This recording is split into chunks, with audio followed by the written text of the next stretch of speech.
నమస్కారం అండి, మీ అందరికీ శ్యామ్లాస్ కిచెన్కి స్వాగతం. ఈరోజు సింపుల్గా వెజ్ మలై పన్నీర్ గ్రేవీ చేస్తున్నాను.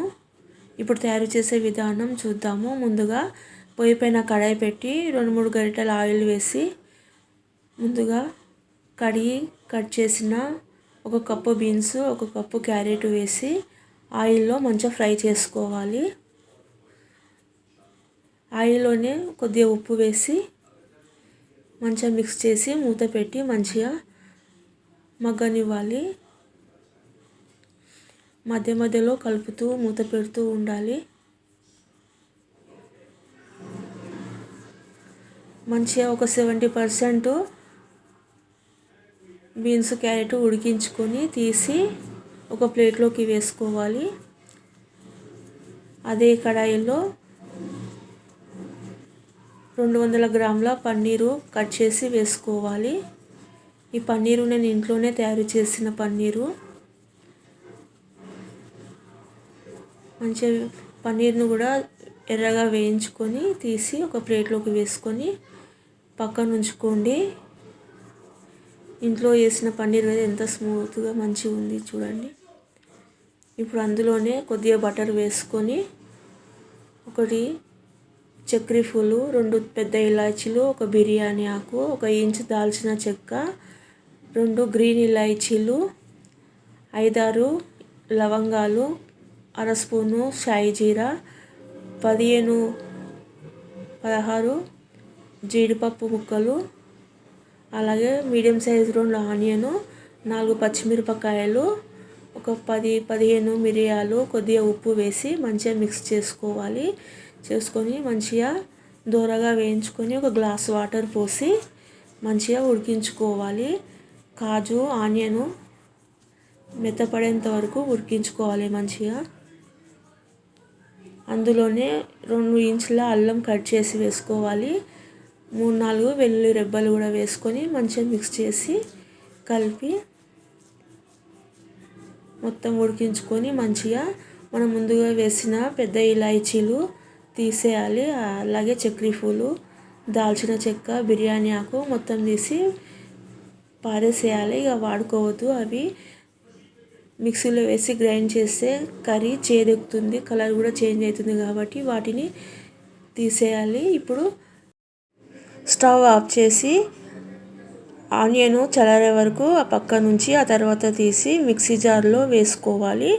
అందులోనే 2 స్పూన్ల పాల మీగడ మలై వేసుకొని మంచిగా మొత్తం గ్రైండ్ చేసుకోవాలి. ఇప్పుడు పొయ్యి పైన కడాయి పెట్టి అందులో 2 స్పూన్ల బటర్ వేసుకొని అందులోనే 2 గరిటెల ఆయిల్ కూడా వేసుకొని మంచిగా వేడెక్కిన తర్వాత అందులో 1 పచ్చిమిరపకాయ వేసుకొని మనం ఇందాక గ్రైండ్ చేసిన మసాలా కూడా అందులోనే వేసుకొని మంచిగా మిక్స్ చేసుకోవాలి. మిక్సీ జార్ కూడా కడిగి కొన్ని వాటర్ అందులోనే పోసేసి మంచిగా మిక్స్ చేసుకోవాలి. ఇప్పుడు 1/2 కప్పు పెరుగు మంచిగా చిలికి అందులోనే వేసేసుకోవాలి. వేసుకొని మంచిగా కలిపి ఇంకొకసారి కలుపుకొని ఆ తర్వాత ముందుగా మనము ఫ్రై చేసి ఉంచుకున్న పన్నీరు, క్యారెట్, బీన్స్ ముక్కలు కూడా అందులోనే వేసుకొని మంచిగా కలపాలి. ఈ విధంగా మంచిగా మిక్స్ చేసి మూత పెట్టేసేయాలి. ఒక 3-4 నిమిషాలు మూత పెట్టి మంచిగా గ్రేవీలో కూరగాయలు ఉడకనివ్వాలి. ఆ తర్వాత మూత తీసి ఇంకొకసారి కలిపి అందులో కొద్దిగంత కసూరి మేతి కూడా నలిచి వేసుకోవాలి.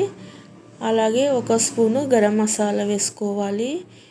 వేసుకొని మంచిగా మిక్స్ చేసుకోవాలి. ఇప్పుడు ఉప్పు చూసి వేసుకోవాలి. మనం ముందు ఆనియన్లో కూడా ఫ్రై చేసేటప్పుడు వేసినాం కాబట్టి ఇప్పుడు చూసి వేసుకోవాలి. వేసుకొని మంచిగా మిక్స్ చేసుకోవాలి. ఈ విధంగా మంచిగా ఫ్రెష్గా చేసిన పన్నీర్ కదా మంచిగా సాఫ్ట్గా ఉంటుంది. ఈ విధంగా మళ్ళీ ఇంకొకసారి మూత పెట్టి కర్రీ దగ్గర పడేంత వరకు ఉంచుకోవాలి. ఈ విధంగా మంచిగా దగ్గర పడి గ్రేవీ థిక్గా అయిన తర్వాత ఒకసారి బీన్స్ కూడా మంచిగా ఉడికినాయా లేదా చెక్ చేసుకొని ఇప్పుడు స్టవ్ ఆఫ్ చేసి తీసి పక్కన ఉంచుకోవాలి. ఒక బౌల్లోకి సర్వ్ చేసుకోవాలి. ఇప్పుడు పైన ఒక గరిటె పెట్టి అందులో 2-3 స్పూన్ల ఆయిల్ వేసుకోవాలి. అలాగే 1 స్పూను బటర్ కూడా వేసుకొని 1/2 స్పూను ఎర్రకారం వేసుకొని అందులో లైట్గా ఫ్రై చేసుకోవాలి. ఎక్కువసేపు ఉంచితే మాడిపోతుంది. వెంటనే తీసేయాలి. తీసి ఇప్పుడు మనము ఒక బౌల్లోకి పన్నీర్ సర్వ్ చేసుకున్నాం కదా, దాని మీద నుంచి ఈ కారం ఆయిల్ని మీద నుంచి గార్నిష్ చేసుకొని సర్వ్ చేసుకుంటే వేడి వేడి veg malai paneer curry ready అయిందండి. ఈ కర్రీ రైస్లోకి, రోటీలోకి, జీరా రైస్ బిర్యానీ, వెజ్ బిర్యానీ, పరాటా, నాన్, పూరి దేంట్లోకైనా సూపర్ టేస్టీగా ఉంటుందండి.